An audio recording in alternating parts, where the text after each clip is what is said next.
हाँ, तो भाई क्या यानी कि मिस्ट्री रेसलर यानी कि रोमन रेंस के ऊपर भी एक यानी कि बर्टनल अटैक कर सकते हैं? और क्या ऐसा यानी कि भाई पॉसिबल हो सकता है? क्योंकि देखो यहाँ पे कोई भी एक रीज़न नहीं हो सकता है यानी कि मिस्ट्री रेसलर का यानी कि रोमन रेंस के ऊपर बर्टनल अटैक करने का। के राज वेलकम है आपका नए एक और नए वीडियो में। हम सबसे पहले बात करते हैं जॉन सीना के 16 यानी कि टैग टीम चैंपियनशिप के बारे में। तो भाई आप सबको एक यानी कि बहुत ही बड़ा यानी कि दुख मिलने वाला है, और वो ये यानी कि जॉन सीना का एक यानी कि कल प्रोमो आया था। जॉन सीना ने भाई बताया कि यानी कि कैसे यानी कि टारगेट कर रही थी मुझे यानी कि डब्ल्यूडब्ल्यू यानी कि चैंपियनशिप को लेकर के। तो यानी कि जो मैच होना चाहिए था, यानी कि जॉन सीना का ऐसा कहना था कि मैं अभी तक यानी कि 6 यानी कि 7 साल तो यानी कि डब्ल्यूडब्ल्यू के ऊपर काम कर सकता हूँ। पर ऐसा भाई बिल्कुल भी नहीं करवा दिया गया। यानी कि देखो जॉन सीना के अगेंस्ट तो हमने काफ़ी, हमें लगता है कि बहुत कुछ सुना होगा, मगर यहाँ पे अब यानी कि जो न्यूज़ निकल गया ये, तो वो भाई सच में यानी कि हम सबको जो है हैरान कर रही है। और भाई इस बात का यानी कि खुलासा आप देख सकते हो कि किस तरीके से यानी कि जॉन सीना के मैचेस रखे गए थे समर स्लैम के, यानी कि 2021 में भी, 2025 में भी, और यहाँ तक कि भाई क्राउन जूल ऑस्ट्रेलिया में भी। और अगर भाई सच बताऊँ ना, तो मुझे लगता है कि जॉन सीना को यहाँ पे प्रोमोट मिलने वाला था, वो यानी कि प्रोमोट जो यानी कि रोमन रेंस अभी के टाइम में यानी कि चला रहे थे, यानी कि कोरोना का टाइम हुआ था ना, जब यानी कि रोमन रेंस यानी कि पार्ट यानी कि कर रहे थे, यानी कि राज कर रहे थे डब्ल्यूडब्ल्यू के ऊपर। तो वैसे यानी कि जॉन सीना का भी यहाँ पे ऐसी यानी कि डिसीजन होने वाली थी, मगर यहाँ पे अनफॉर्चुनेटली हमें वो देखने को नहीं मिली। भाई सच में मुझे नहीं पता ऐसा यानी कि क्यों यानी कि प्लानिंग हुई डब्ल्यूडब्ल्यू की, यानी कि ऐसी कौन सी यानी कि वजह हो गई कि जॉन सीना को यानी कि टैप आउट करके यानी कि डब्ल्यूडब्ल्यू यानी कि छोड़ के जाना पड़ा। अब इस बात का तो मुझे भी सही में नहीं पता, मगर मुझे लगता है कि जॉन सीना ने जो किया तो वो गलत किया, मगर अब देखा जाए तो मुझे लगता है कि उसकी भी यानी कि कोई पॉलिसी रही होगी इस हिसाब से। मेन मुद्दे की बात करें तो यहाँ पे रोमन रेंस यानी कि हरा सकते थे जॉन सीना को। जो यानी कि रोमन रेंस का मैच हुआ था ना समर स्लैम में जॉन सीना के अगेंस्ट, तो वही मैच यानी कि वो डिजर्व रखते थे, यानी कि जॉन सीना उसने यानी कि ऐसा बताया था। जॉन सीना भाई उस मैच में यानी कि परफेक्टली विन कर पा रहे थे, मगर यानी कि कुछ रीजंस रखे हुए थे जो यानी कि रोमन रेंस को आगे यानी कि ले जाने के लिए वो काफ़ी थे। और यही यानी कि मूवमेंट था जब यानी कि जॉन सीना ने यानी कि डब्ल्यूडब्ल्यू छोड़ दिया। सच में भाई ये जो यानी कि अपडेट है ना, ये तो मुझे लगता है कि बहुत ही एक यानी कि बुरी अपडेट है।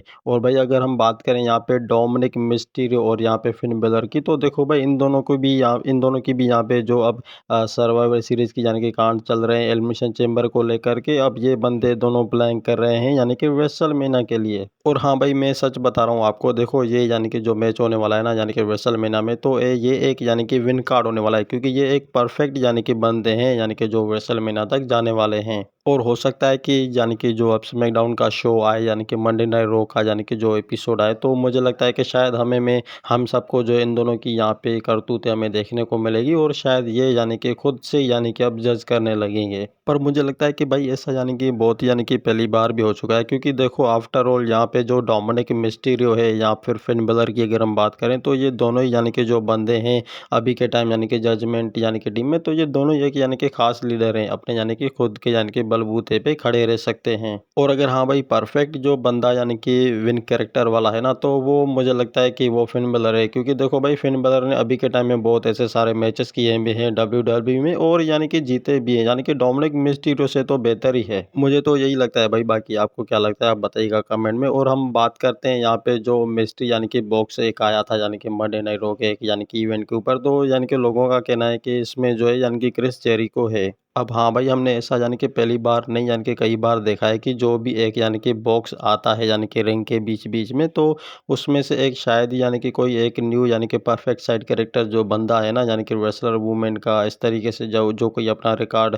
पहले भी बना के आ चुका है, तो वैसे ही यहाँ पे वो रिवील होता दिखेगा। मगर मुझे लगता है कि शायद इसमें जो है यानी कि डिफरेंट होगा, यानी कि पहले जैसा नहीं, यानी कि एक और यानी कि इंटरेस्टिंग होने वाला होगा। अब ये तो मुझे लगता है कि तब की बात पता चलेगी, क्योंकि शायद जब हमें ये यानी कि मिस्ट्री बॉक्स दोबारा यानी कि रिंग के यानी कि साइड के ऊपर देखने को मिल सकता है। और अगर आपको लगता है कि इसमें ट्रिपल एच बाहर निकल के आएगा, तो मुझे लगता है कि आप सबसे बड़े जो है यानी कि गधे हो। और हाँ भाई अब हम फाइनली यानी कि जजमेंट के बारे में बात करने वाले हैं, वो है मिस्ट्री अटेकर के बारे में। तो देखो भाई मिस्ट्री रेसलर ने कई सारे ऐसे बंदों को यानी कि टारगेट किया हुआ है अब तक की, यानी कि जो सबसे बड़ा यानी कि मर्चेंडाइज वाला जो बंदा है, तो वो रोमन रेंस है। और अगर भाई सोचा जाए, मुझे नहीं लगता कि हमें इसके बारे में सोचना चाहिए, बल्कि हमें अगर देखा जाए यानी कि एक साइड कैरेक्टर के हिसाब से मुझे लगता है कि ये बेस्ट यानी कि मूवमेंट होने वाली है, जब यानी कि मिस्ट्री अटैकर जो है अचानक से हमला करेंगे रोमन रेंस के ऊपर। अब देखो भाई, कहने में तो मुझे लगता है कि ये एक झूठ है, मगर ऐसा होगा यानी कि पॉसिबल या नहीं होगा तो मुझे नहीं पता, क्योंकि एक परफेक्ट ये यानी कि विन जो है अटैक बिल्कुल भी नहीं होने वाला। मगर अगर ऐसा कभी भी अनफॉर्चुनेटली होता है तो ऐसा समझ लो कि क्राउड की यहाँ पे फटने लगेगी। खैर भाई, अगले यानी कि मंडे नाइट रॉ के हम एपिसोड में शायद ही मुझे लगता है कि क्रेजी यानी कि मूवमेंट में ये मिस्ट्री अटैकर आएगा और अपना यानी कि फिर से किसी नए रेसलर के ऊपर अटैक करेगा और फिर बाद में जो है अपना फेस रिवील भी कर देगा। भाई आने वाला तो यानी कि अटैक जो होने वाला है यानी कि मिस्ट्री रेसलर का, वो तो फाइनल होने वाला है। उसके बाद यानी कि फेस रिवील हो सकता है, मुझे लगता है कि डेफिनेटली यानी कि मिस्ट्री रेसलर का।